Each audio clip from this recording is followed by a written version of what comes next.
please subscribe and don't forget to press the bell icon to get notified whenever we upload a new video.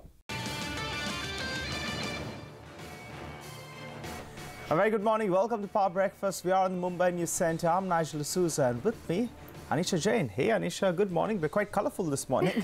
We're going with green and yellow. It's been green on the screen for us. Expiry week. Interesting times. Oh, well, yes, a lot of interesting cues lined up for this week. The GDP, the expiry week and the OPEC meet. Markets are really searching for direction following the narrowly mixed close that we saw on Wall Street overnight. But remember, North Korea is back in the headlines. Japan is said to have received radio signals suggesting North Korea is preparing for a missile launch test, according to Kyodo News as well as TBS. Remember, North Korea's last provocation was on September 15th when it fired its second missile over Japan. So that's in fact, that could explain why we're seeing a bit of a subdued start. The Nikkei is down 0.2%. You should pull up the Kospi. Let's see what that one's doing in today's trading session. In fact, that is more or less flattish, and the other couple of markets as well, they're opened up more or less flattish. That's the Taiwanese as well as the Straits. So it's flattish to a mildly negative start. And the SGX Nifty, well, it indicates the start, the finish. The Nifty is the boss. For starters, it's indicating maybe we'll see a 34-point downtake. I wonder whether we'll see that. Yesterday, we were in the red for majority of the trading session to finish in the green. Well, yes, that pullback was strong yesterday in the last hour of trade. But let's see what the Wall Street did yesterday. Well, the US equities ended mixed, with the Dow rising slightly and the Nasdaq and S&P 500 dipping at the end of trade. The Senate is expected to vote on a bill aimed at reforming the US tax code on Thursday, which will be the major cue for the market. CNBC's Diana gets us a wrap of all the action on Wall Street. U.S. markets finished in mixed territory. The Dow up 22 points, the S&P down 1, and the Nasdaq down 10. New home sales blew past expectations last month, with the Commerce Department reporting that purchases of newly built single-family homes rose over 6% in October. Wall Street had expected sales to fall 6.4%. Sales are up nearly 19% from the same time last year and are rising along with the median sale price, which hit $312,000, up 3% compared to a year ago. Cyber Monday is on track to hit record sales. Adobe Insights is forecasting total online spending to soar past $6.5 billion, making it the largest online shopping day in U.S. history, with sales rising over 16% from last year. And Bitcoin hitting an all-time high today, trading past $9,600 and rising nearly 18% in the past week of trading. The latest Wall Street icon to weigh in on the cryptocurrency, Citadel hedge fund manager Ken Griffin. He called Bitcoin a bubble, adding, quote, "These bubbles tend to end in tears." That's the action from the U.S. markets. Now back to you in Mumbai. Okay, on that note, let's also get in some important opinion on the US market from Ellen of Morgan Stanley and Bob Dole of Nuveen Asset Management. All of our 2018 outlooks are out, fresh outlooks, and we're already looking beyond to next year, where our chief U.S. equity strategist, Mike Wilson, thinks that the S&P 500 peaks at 2750, but that peak comes in the first half of next year.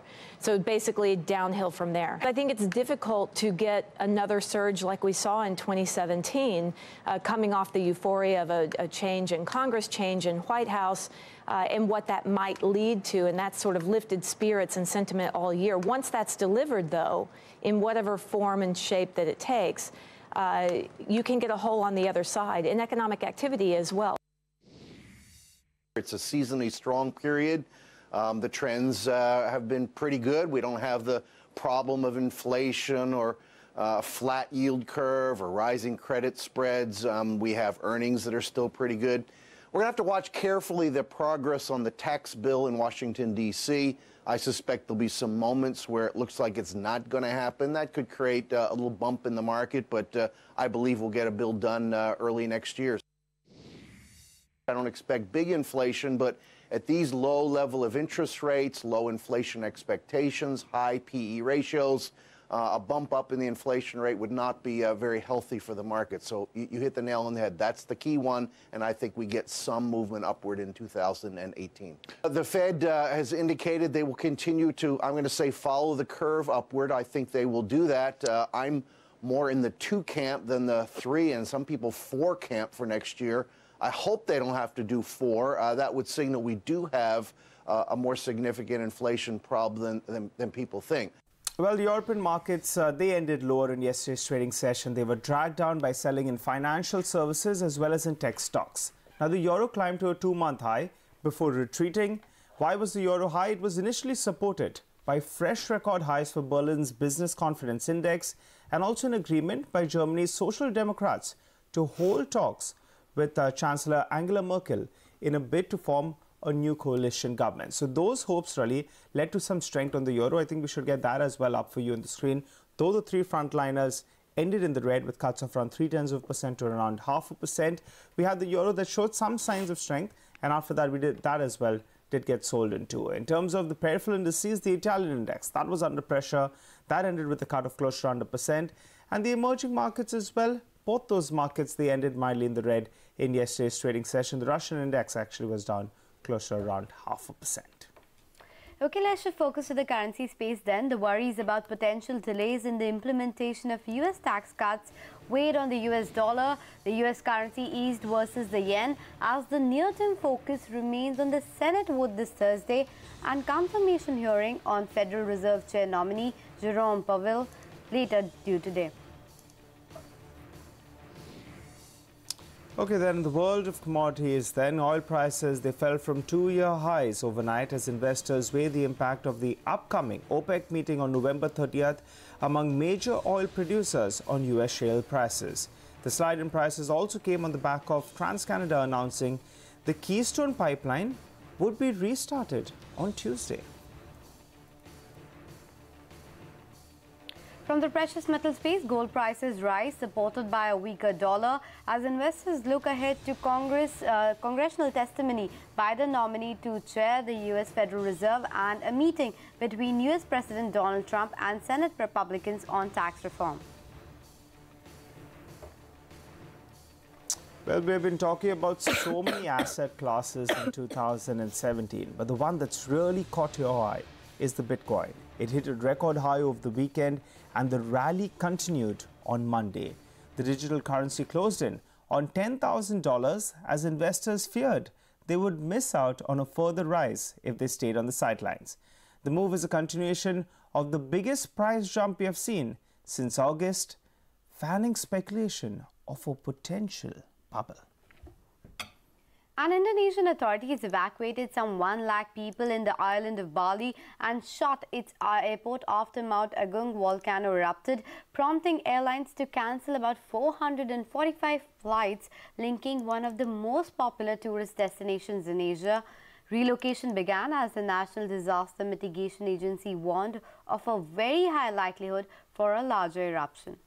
They managed to extend upward strength for an 8th consecutive session. The Nifty reclaimed the 10,400 level intraday, led by a late rebound that we saw in banking as well as in financial names. The broader markets, they outperformed with the Nifty mid-cap index rising close to around 0.5% and it ended at record highs. This morning, the SGX Nifty is indicating a bit of a subdued start. Anisha, how are you reading market setup today? Well, Nigel, yesterday as well, the SGX Nifty was suggesting a tepid start. The global cues were not that positive, but the Nifty opened in red, but it was able to defend the 20-day moving average, and that is telling you that the bullish trend is really continuing in the markets. Now, the mid-cap index, of course, was the star of yesterday because it touched the 20,000 level for the first time yesterday. But if you look at the fund flows pictures, now that one is not that enthusing. It remains a net institutional sell because even if the DIIs put in around 70 crores in the cash market, it was the FII that sold around 425 crores in the cash market. If you're looking at the global cues,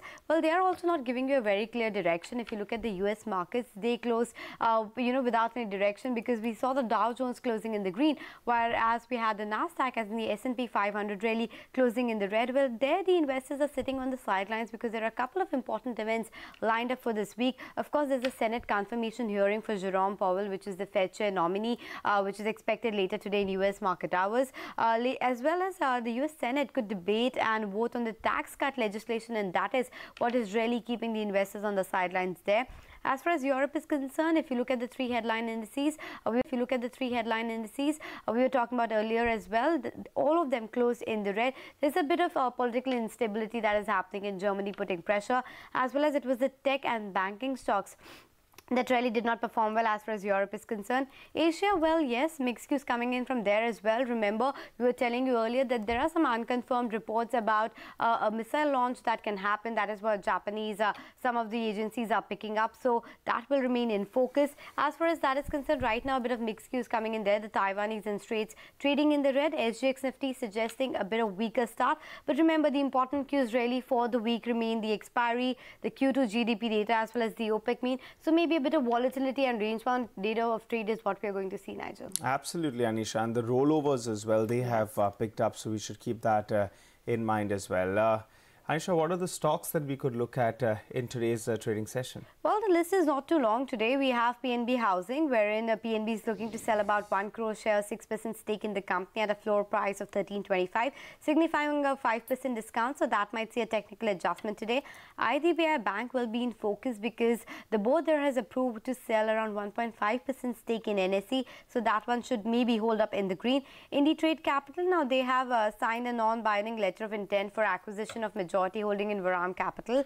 Eris Life Sciences will be in focus because remember, Credit Suisse has initiated coverage on the stock with an 18% upside, so that might remain in focus. Reliance Communications, well, the Chinese lender consortiums have filed petition against the company on the NCLT, but late last evening we got the news that the company has sold a non-core DTH business, Big TV, to Pantech Tech, something that was a bit known to the market, but maybe we'll see a bit of reaction regarding that. Telecom stocks will be in focus because remember, TRI is expected to issue the net neutrality recommendations today. HDL will be in focus because the company is looking for shareholder not to issue 2 crore warrants to promoters. That might infuse some confidence into the stock. Patel Engineering, they have completed the implementation of S4A scheme. That stock has been in focus on account of the land sale, etc. that has been happening. Let's see whether the stock reacts today or not. And lastly, Bharat 22 ETF, that is expected to launch today. So we'll wait by and see the the interest for that as well. Okay, Anisha. Well, all eyes will be on the Global Entrepreneurship Summit in Hyderabad, which will be co-hosted for the very first time by India and the United States, with Prime Minister Modi leading the Indian delegation and the US President's daughter Ivanka Trump leading the US team. GES 2017 promises to be the hub of innovation, entrepreneurship and startups in the coming week. Nitya Balakrishnan gets us more details on that. It's a sunny morning here at the Hyderabad International Convention Center, the venue of the Global Entrepreneurship Summit 2017. The first time India, along with the US, will be co-hosting the GES, which is a platform really for entrepreneurs from across the globe to network. So we're talking about just hours from now, where the Prime Minister of India, Narendra Modi, will be here inaugurating this event along with the daughter of the US President, Ivanka Trump, who will be leading the US delegation for this summit. We're talking about over 1,500 delegates networking in the next 72 hours, 500 from India, 500 from the US, and from the rest of the world, the remaining, who will be sitting down talking about funding, ease of doing business, how to best support the startup ecosystem across the globe, what to do in terms of making policies of various governments easier to enable a good startup networking ecosystem. It will be an exciting 3 days. We are talking about the likes of John Chambers, Sherry Blair, who are all part of the US delegation. From India, the government will be looking at the likes of Sushma Swaraj, Nirmala Sitharaman, Suresh Prabhu, who will be some of the ministers coming here in the next 72 hours. When you're talking about the Indian delegation, the who's who of the startup ecosystem, Flipkart, Practo, Call Health are some of the delegates who will be participating. From the lending side, we have ICICI's Chanda Kochar, as well as from the investment arena, we have Vani Kola of Kalari Capital, all of them who will be descending in this very venue over the next couple of hours. So a lot of excitement as far as the Global Entrepreneurship Summit for 2017 is concerned. Well, Nitya also caught up exclusively with the chief architect of GES 2017, Niti Aayog's Amitabh Kant, and began by asking him if this summit will pave the way for incentives, funding, as well as policy assistance to Indian entrepreneurs. Let's take a listen in. Well, America has grown and prospered on the back of, its openness. It's been a free trade country. It's grown on the back of American companies penetrating global markets and other countries penetrating the American markets. And therefore, and this has led to a lot of poverty being elevated across the world because of globalization. And therefore, the trend for globalization should continue, and that, to my mind, would be a great benefit to India, so that India can really penetrate American markets and create greater jobs and can drive India's exports. India should try to see itself over time as the anchor for U.S. business and investment in the Indo-Pacific region, and that will only give greater ballast to our overall strategic partnership. It will make sure that the U.S. presence in this region is a long-term one and that we're here in full force. And I think this conference is simply an important step in that process. Okay, moving on then, the 15th Finance Commission has been constituted, and just as we reported, N.K. Singh is the chairman. Sapna Das joins us with the details. Sapna, take us through the terms of reference. Well, just as CNBC TV18 had reported that Dr. N.K. Singh will be appointed as the chairman of the 15th Finance Commission, so that's what it is. The Gazette notification is already out. The assent from the president is already in, and of course, apart from Dr. N.K. Singh, who will be heading the 15th Finance Commission, apart from that, Mr. Shaktikanta Das, former DA secretary, he's also one of the members. Mr. Ramesh Chand from Niti Aayog, representation for the Planning Commission / Niti Aayog has always been a historical trend, so that is where it stands. Mr. Ramesh Chand is going to be part of the 15th Finance Commission.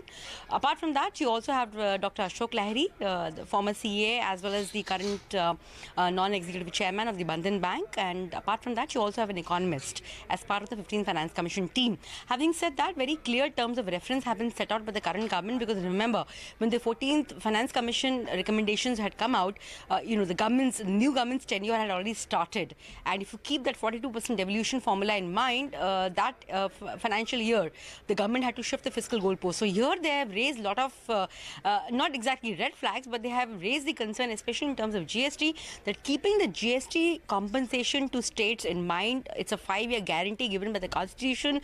This has been clearly given as one of the terms of reference which will have to be considered by the 15th Finance Commission at the time of decision of the vertical devolution formula.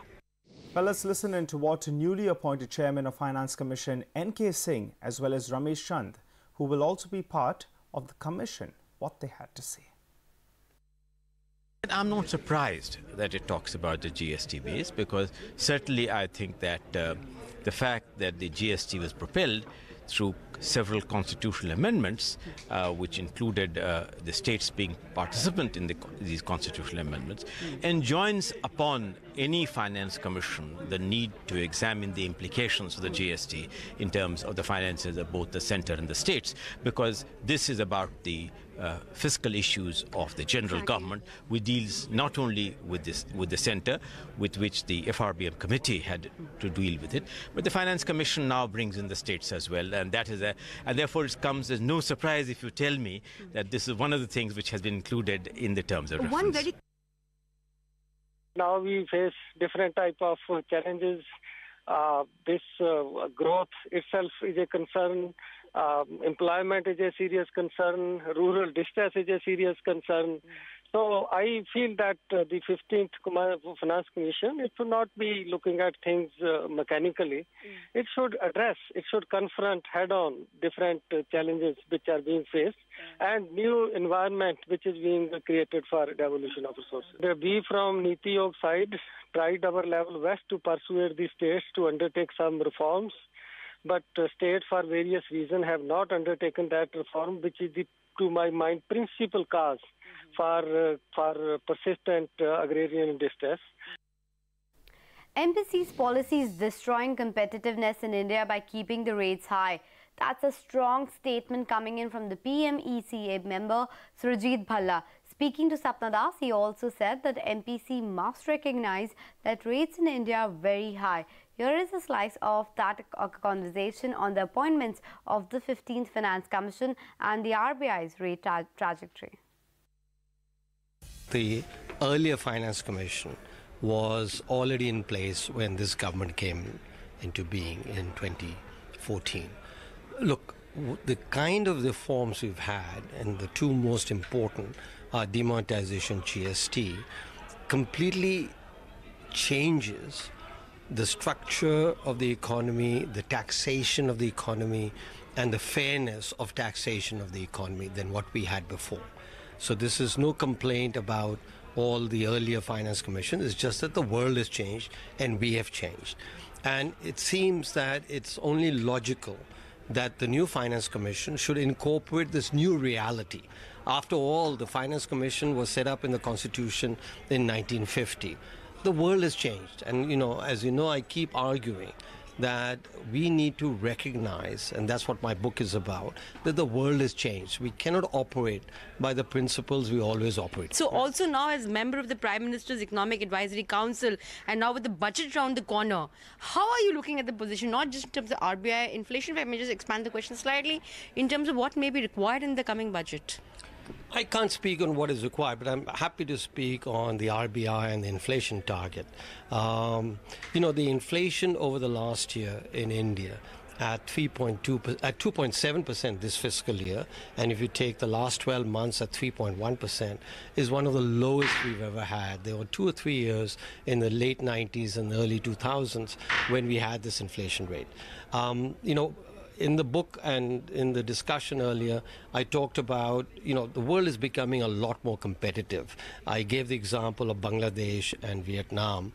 And I do think that the RBI's policy, the MPC's policy, is very, very against the competition and competitive nature of the Indian economy. I think it's destroying competitiveness in India by having these high rates. So I do hope that they look at the numbers as all of us are looking at and come to the right conclusion, which is that interest rates in India are way too high by any sense of the term, including RBI's own definition.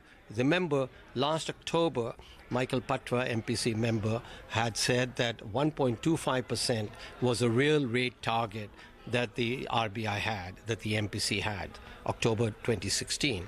And the real rate has averaged above 3% for the last 12 months that the MPC has been in control.